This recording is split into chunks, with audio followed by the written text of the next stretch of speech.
Okay, folks, we got an email from a friend in Cat Springs, Texas, and he's got a nice horse that he's got in the bridle, and he wanted me to make a video about how I taught Chinako to open his mouth and take the bit when I'm wanting to bridle him, because a spade bit, when you first start presenting it, you have to come in from the side because of the spoon. So over time, it evolves that the horse, what I want in my horses is that they open their mouth and reach down and take the bit, okay? So I think it was 4 or 5 months ago,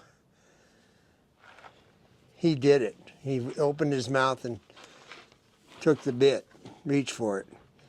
And I've been working him in all the different steps for that goal. I've told people I wanted him to be able to do that. Well, it took a few years, and then one day he just did it. Surprised me. Well, there's nothing wrong with that. So the way it started was I was sitting on a chair, and I teach him to put his head down. That's the first thing you got to teach him. All right, so he already knows it. But I'm going to show you how I did it. So what you do is their head's up in the air, and you bump his head down. And then when you get it where you want it, you let go of the rope and you pet him. And you teach him to keep their head down. Now, if his head goes up, you stop him and put it back down. You don't hold the lead rope. You just keep putting it back where it belongs. Now, I also manipulate their skull, which feels good, actually. And I teach him that he's comfortable to leave his head down.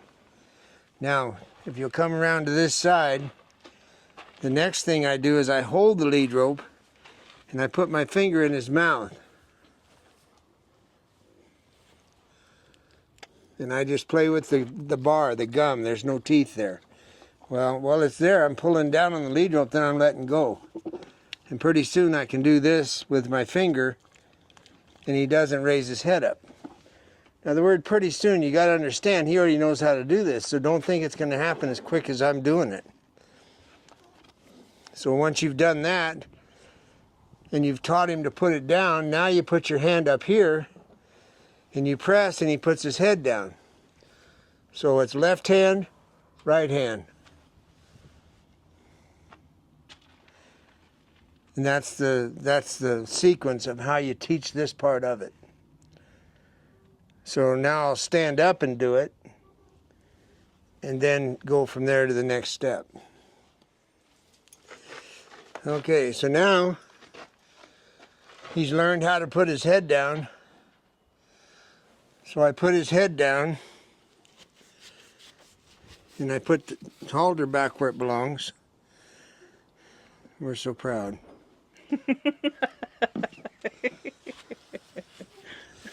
And basically, I just have to lay all this stuff out and he puts it on himself, but in a normal situation, this is how I would do it. Now you notice the reason for the head down is so you can get your arm where it needs to be. So here's the bosalito. Right ear first, left ear second. I put my strap for my bosalito farther back than I do the headstall of my bridle. That way the headstall of the bridle sits in front of it. So I don't crowd the eye, plus I've got room for all my stuff.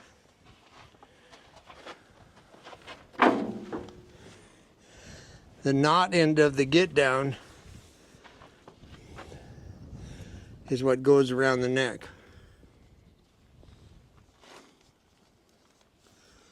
Now when I do this, I go underneath the headstall and over. The headstall of the bosalito. Now I can tie my bowline.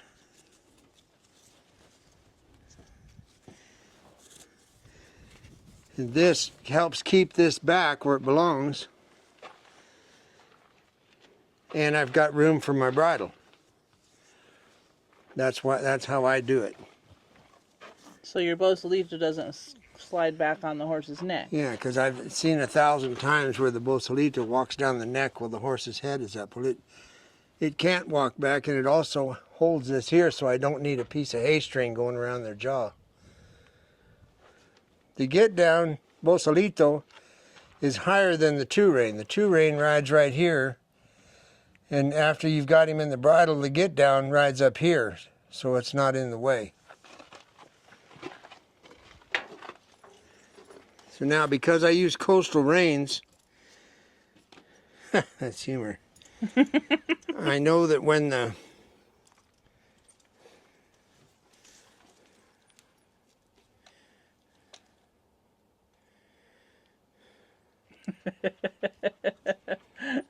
repairs. Nothing but the best.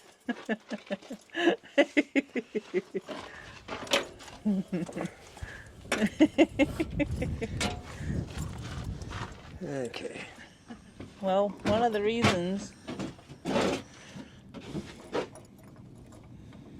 why we put these little scraps of leather on the reins that we sell when we send them to you is so that you'll attach it to your rein chains using that little scrap of leather, which isn't very strong. So if you do have a wreck of some kind,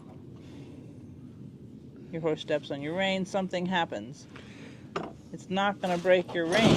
This is going to be the weakest part, and it's going to break. Now, some braiders are craftsmen, and they love to braid those nice, I don't even know what they're called because we don't use them. But they're braided rawhide connectors, I think is what they call them, and that's how they want you to connect your very expensive reins to your rein chains. The problem with those fancy connectors is that they're as strong as your reins, so they're not going to break. That's why we use these little light pieces of leather so that they'll break. That's the way we do it. So we're not just cheap. There's a reason for it. So when you get a set of reins from us, this is what you do with those little pieces of leather that we include. Is there anything you want to add about these connectors? Well, they have to be equal. So I made them equal length. Alrighty.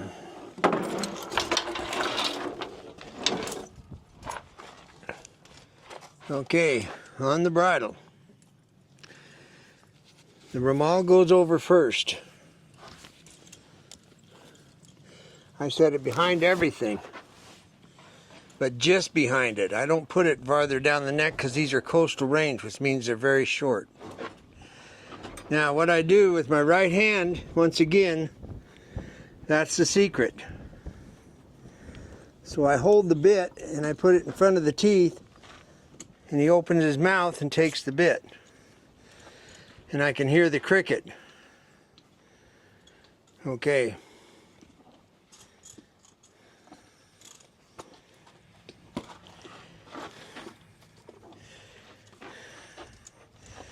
All the forelock has to come back. So now I'll get the bridle set.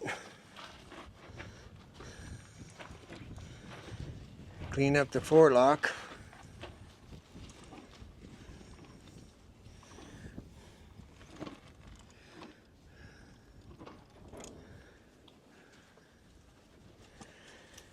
And once again, this is a reason why you want the head down, so you can get everything in order. So normally I would just lay this around the saddle horn. I don't like hanging it like this, but I don't have a saddle on, so. What I want you to know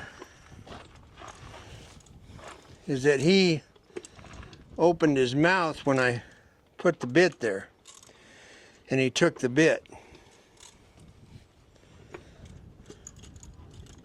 I let him drop the bit himself. Now, I don't normally do this, but I'm going to do it one more time because he took it so quick that maybe you didn't see it. But what I'm doing is I'm lining the spoon. I know right exactly where the top and bottom teeth are. And over the years, I've put the mouthpiece there and try to hold it steady with my right hand. And then if I have to, I just do what I did before. See how he opens his mouth when I put my finger in there? I don't have to push it against a tooth. I don't have to do anything. I just rub his mouth and he opens his mouth. So now, once again, I've got his head down. I'll hold the spade and he opens his mouth and takes the bit. That's how I do it. And he's comfortable with his head down. He's just fine. And obviously the curb strap's not connected. So I hope that helps. And it was 2 or 3 years total. And a few months ago he just opened his mouth and took it. Okay, so I started off coming in this side because that brings their head towards you. And I quit doing that, and then I started holding it and putting my finger here. And see how he messes with it? And as he messes with my little finger, I put the spoon in because his mouth is open. I can see his mouth opening about that far. All right, that's the evolution of this whole deal. Now I just put the bit there and he opens his mouth and takes it. So I hope that clears it up.